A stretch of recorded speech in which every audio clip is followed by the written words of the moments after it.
At the end of a trading week, most traders look only at their P and L. They measure themselves by whether they finished green or red, as if those numbers alone define their progress. But here's the truth. Long-term growth doesn't come from celebrating wins or lamenting losses. It comes from reviewing how you handled those losses and whether you used them as lessons. The traders who are still standing years later are the ones who turn review into strength. Welcome back to Traders Audio Edge. Today, as we close out this week's series, we're going to talk about why reviewing your losses is one of the most important rituals you can build. Every loss holds feedback. Every mistake shows you something about your habits, your mindset, or your process. If you ignore them, you repeat them. But if you study them with honesty, you convert pain into progress. That conversion is what builds resilience. When you sit down for your weekly review, don't just ask, "Did I win?" Ask, "What did I learn?"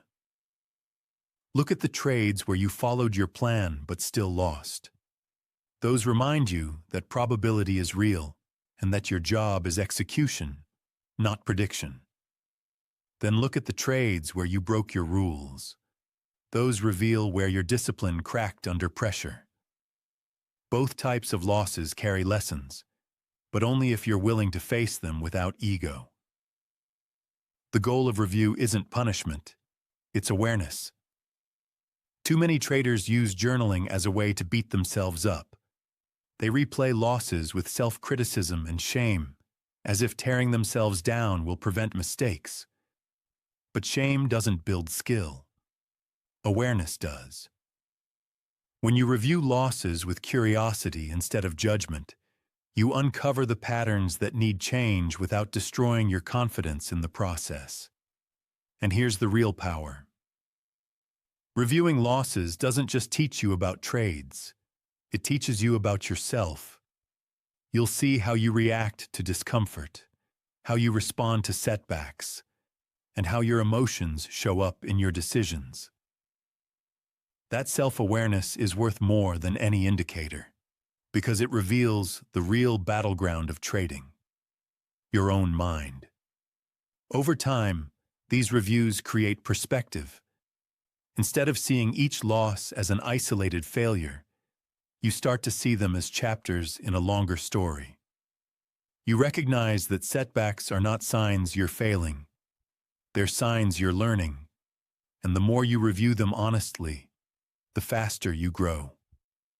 The traders who refuse this process get stuck. The ones who embrace it evolve.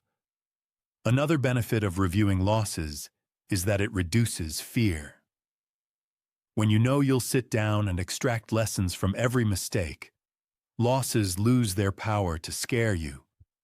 They become less like threats and more like opportunities for growth.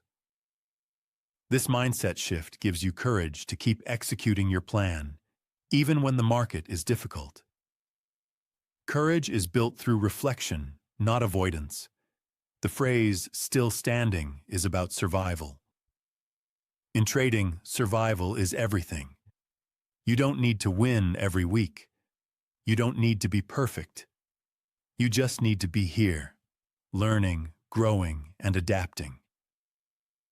Every review session that turns losses into lessons is another brick in the foundation of your staying power. And staying power is what allows probabilities to finally tilt in your favor. So here's your closing thought. Don't measure this week by how much you won or lost. Measure it by how much you learned. If you can stand tall after setbacks, if you can face your mistakes with honesty, and if you can use your losses as teachers, then you are building strength. And strength is what will keep you still standing, long after most traders are gone.